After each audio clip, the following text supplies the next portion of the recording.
Hey everybody, welcome to another exciting episode of Geocaching with just me, Komikino. Today we're at the Snoqualmie River down here in Duval, and you might remember this area here where I came down here with John and the kid so we could get 60 some caches so we could qualify for the 200 star challenge. We did this back in June of 2020. Well, I'm back here again because there's 7 new caches out here that were just recently placed and activated. So I got to clear these things so I can get this whole trail cleared out again. So please join me as I go back to the Snoqualmie Valley Trail.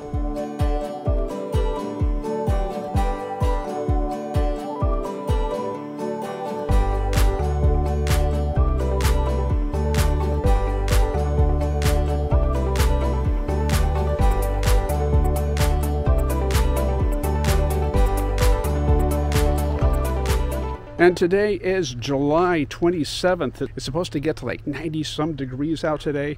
So I'm out here on the trail real early. It's about 9:30 right now and it's already 70 something. So I'm gonna be biking this trail to get these caches. Rich, why would you do such a thing? That's crazy on such a hot day. Well, check out this new geo vehicle that I have. This is a Jetson Bolt Pro electric bike, 340 watt rear wheel drive. It can get up to maybe 15 miles per hour. It has a distance of 15 miles with just using electricity, and I can also probably get up to 30 miles if I use pedal assist, basically meaning as I pedal with this thing.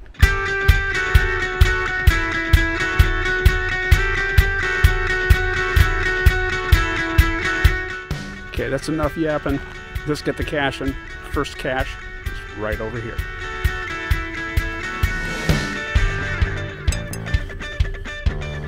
There we go. First one found.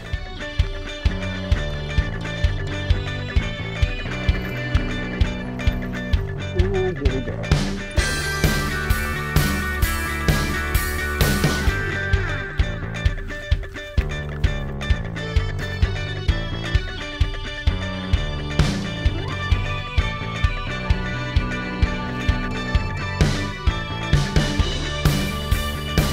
There we go.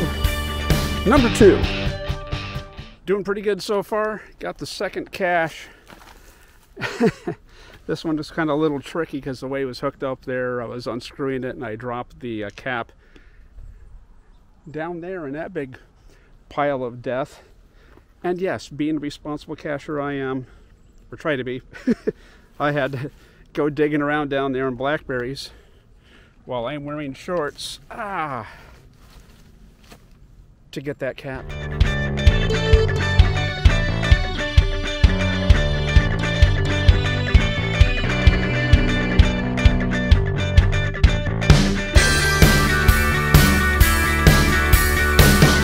So far I am making pretty good time here with the electric bike, the Jetson Bolt Pro.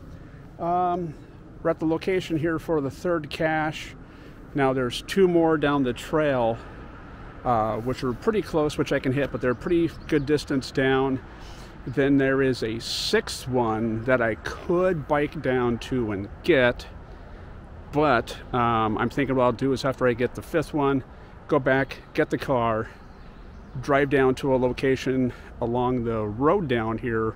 There's a pull off. I can pull off there, park, get the bike out, go up, get the 6, go down, get the car, and then drive down into Carnation, park at a park down there, and then get cache number 7. So I kind of just don't want to bike out here as much as I can, even though it's pretty cool.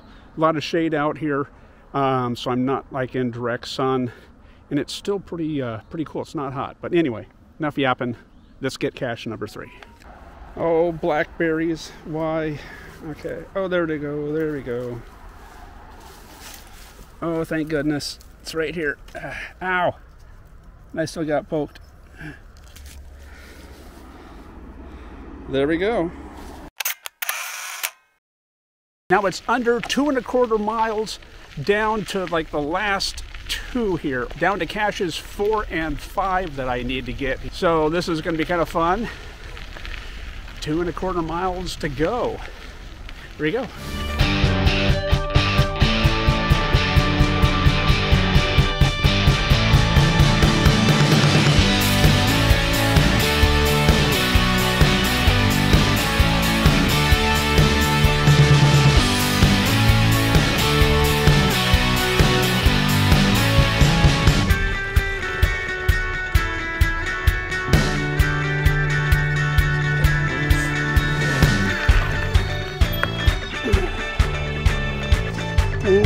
here, I think. Cache number 4 is supposed to be. Just kind of giving it a quick look around here. Now it's time to read the hint. Hint says, heading between rocks and a hardwood. Sounds like it's between a rock and a hard place to me. And of course, I'm riding my bike, so I don't have a pole with me, which should have brought along. But there we go. Got some things that look suspicious. But then everything here looks suspicious. Okay, there we go, right in there. I don't know if you can see it, there it is. Any aminals in there? No animals? Okay. There we go. Cache number 4. It's pretty fun riding this thing. It's awesome.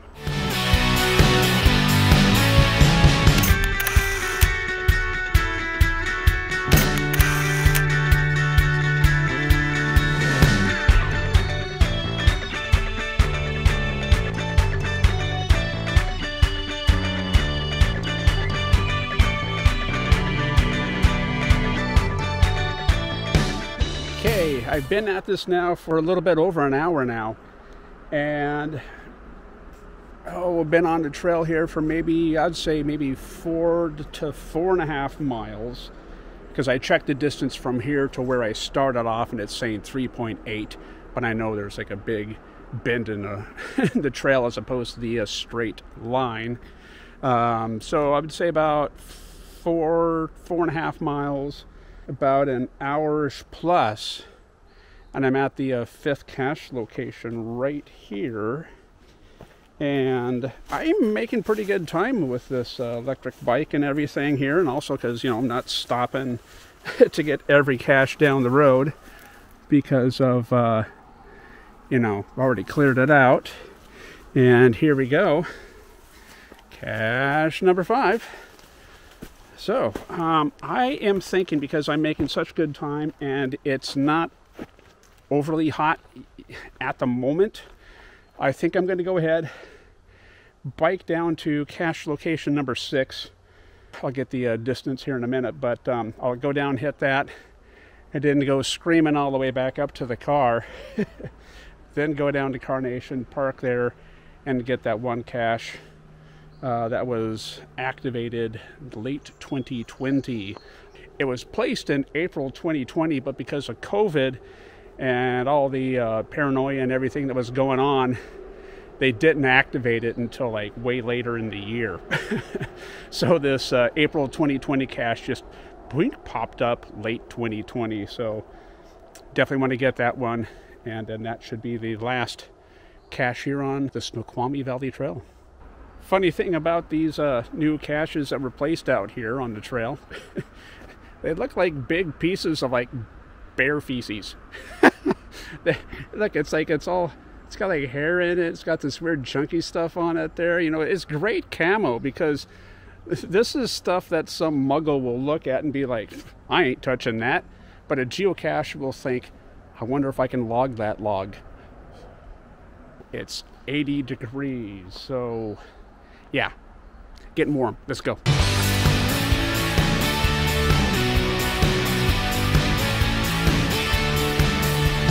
I'm at cache location number 6 here now, and this is about 6 to 7 miles down the trail, and doing pretty good. It's what I would do is, when I would get into a shaded area like what you see down there, there's patches of shade, is I would pedal through those, and then when I would get to like a big sunny stretch like this here, I would use the accelerator on the electric bike while pedaling also.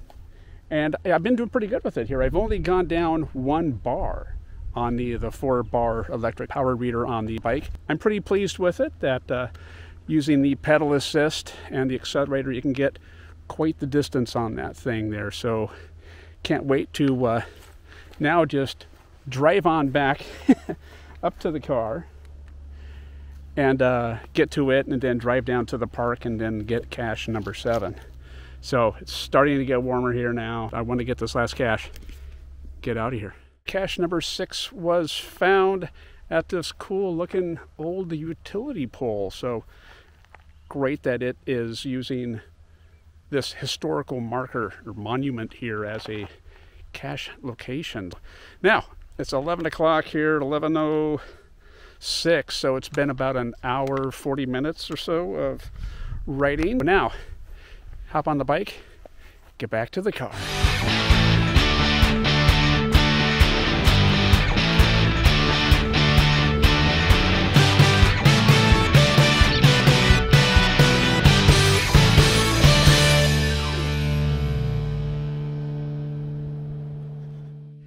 It is now 11:56. Took 36 minutes to get from that cache location back to here. So that was a lot of pedaling. And as you can see here, there's only one bar left on my power meter on the electric bike.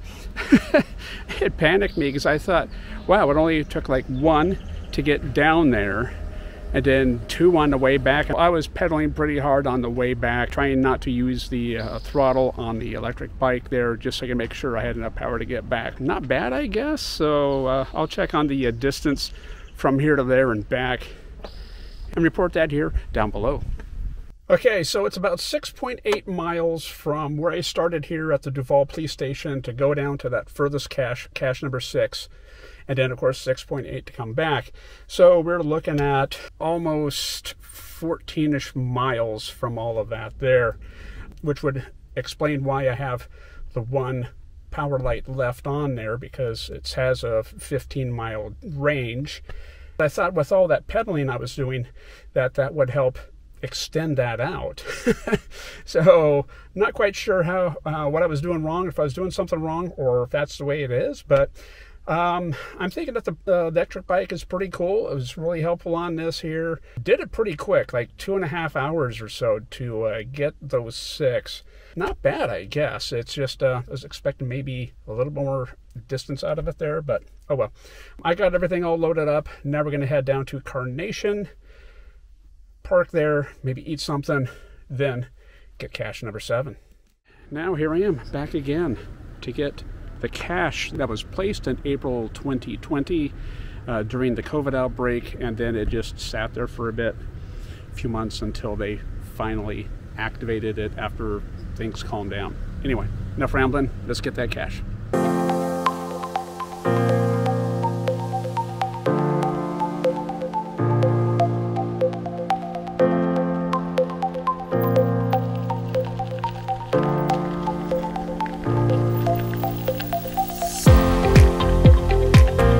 And here we are, cache location number 7, just as the battery died in the electric bike. Good thing I've just got that short distance to go over there, back to the park there where I parked. Wow, what luck, right in time. So yeah, so maybe did about 15, 18 miles. I don't know, I was thinking with all the pedaling I was doing, should have maybe got a little bit more distance out of it, but anyway, what can I do? But other than find that last cache. I was thinking that this cache might have been missing here because I was like looking in the hint item and it wasn't there, but then came on out, changed my viewing point, and found it not in the hint item. Odd. Anyway, cache number 7 has been found. To give you the history of this cache here, it was hidden on April 4th, 2020, but it was published and made active actually on June 7th, 2021. So the cache sat out here for like a year and 2 months.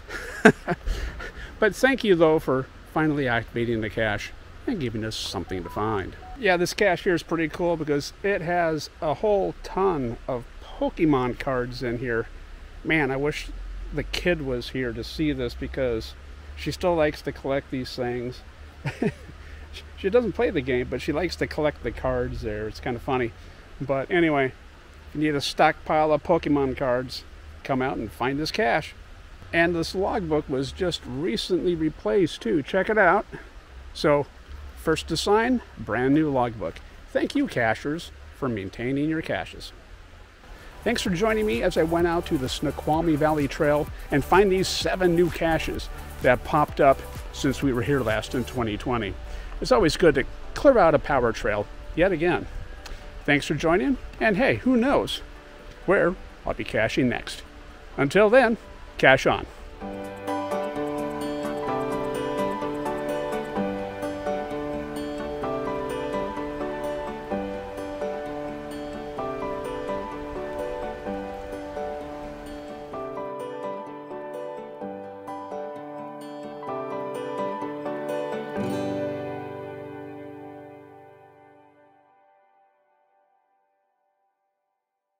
All right, as you can see, I had a great time riding the Jetson Bolt Pro when I was out there getting all those caches there on the Snoqualmie Valley Trail. Now, here's some of the stats that I wrote down regarding my voyage out there. And also, I want to go ahead and read off some of the stats in regards to the bike as well here. First of all, my review on the bike is this. It was great. I had a good time riding it there, going down the trail, getting those caches, going back up, going down to the other park, and getting that last cache there. A couple things I do want to mention about the bike here is that the 14-inch wheels that are on that, you know, this is a great bike for riding on sidewalks, concrete, the roads, terrain like that. The trail that I was out there on was gravel. It was flat. It was gravelly. It was good. The Bolt Pro did a good job on it. Also, when I've been riding around on it in my neighborhood here, and also some off-road stuff I did with the kid a little bit after I filmed this video here, the bike did good. The 14-inch wheels on it, though, are small, so if you get into some rougher terrain, it might have some problems. It gets a little squirrely with those little wheels. The center of balance is kind of thrown off because you're riding really low to the ground. I noticed that if you look around, you make a sudden movement or something, the bike starts wobbling. It loses its balance pretty easy. You want to keep that in mind. If you're just cruising around on a road, sidewalk, flat terrain, or even like a little trail like what I was on here, it's going to do a good job. You just want to make sure that you don't make any sudden movements, because once you do, it starts wobbling around. The distance, I got about 15 miles out of this voyage, and then the battery died. Now, the bike does have a 15-mile distance using the power from the bike if you're just accelerating. So if I had been accelerating this whole time using the throttle on it, 15 miles seems about right for what I got. But I was doing a lot of pedaling with it as well, too. As I said, when I was riding to and from, when I got to an area where there was sun, there's not a lot of breaks in the trees, and I was out of the shade, I would use the throttle. So I would throttle it, and I would pedal. When I got to covered areas, shaded areas, I would let off the throttle, and I would pedal. So it was kind of this throttle, pedal assist, throttle, pedal assist. And I still got 15 miles out of it. The bike is supposed to get up to 30 miles with pedal assist. So if I had just gotten on the bike and just pedaled and didn't touch the throttle, I should be getting 30 miles distance out of the bike. Being I was like off and on like this, I was hoping maybe to get like 20-ish plus out of it. But again, 15. So I'm kind of up in the air about that one, like, how is that possible? You know, I should have gotten more because I wasn't using the throttle all the time. I know on the way back I was pedaling that thing like crazy because as you can see, when I was at the last location, I had 3 bubbles left on the power reader. And then when I started pedaling going back, it went down to 2. and then it went to 1. So I figured it was like about 1.5 I spent to get down there, then 1.5 to get back up. Because when I got down to the last cache, parked there, I was on the last bubble, and then that one got used up pretty quick and ran out before I got to that last cache. Then I had to pedal all the way back there to it. I'm thinking I should have got more distance out of it, especially since I was pedaling a lot. Especially on the way back, I had pedaled most of the way there and didn't use the throttle that much. The 14-inch wheels are a little bit small and they get swirly. If it gets in gravel, sudden movements will make it kind of go all over the place. You know, the balance gets off because of that. As I said earlier, I like the bike. It's great. It's awesome. It's good on flat roads, you know, streets. This trail here, it was awesome and great on. If you go off-roading with it, it's kind of cumbersome. I tried doing that with a kid a while ago here, going on some rougher terrain with it, and being that there's no gear shift on it, and if you run out of power, you will have trouble trying to pedal up hills because it's heavy and there's no way to downshift or upshift to make pedaling easier. So there's that. I learned that the hard way on a different trip, so that's on me, not the bike really. Again, if you get a bike like this, if you get this bike, the Jetson Bolt Pro, or the newer model that just came out here that has bigger 16-inch wheels, you know, some things to keep in mind would be the balance on it. It gets a little squirrely there. If you accelerate and then you start pedaling there, it'll try and figure out what you're doing, and then it gets a little off balance, and then the distance seemed kind of low for what I did. 15 miles I got out of it there before the battery died, and which is, again, it's what it has. It has a 15-mile range on the battery, but with pedal assist, it says you should be getting up to 30. I still think I should have got more out of it. Now, again, the bike was good. I had a fun time with it. I'm looking forward to future adventures and stuff with it, but now that I know what it can do, I'm going to have to kind of keep that in mind before I head out. So anyway, that's my review. Had a great time with it. The geocaching trip there with it was fun. Had a good time out there. And again, looking forward to where this bike will take me next. So hope this maybe helps you out there if you're looking for a good review in regards to the Jetson Bolt Pro. Fun bike, but think of the distance and also the terrain that you might be using it on. Thanks for watching. Who knows where I'll be riding this bike next. Until then, cache on again.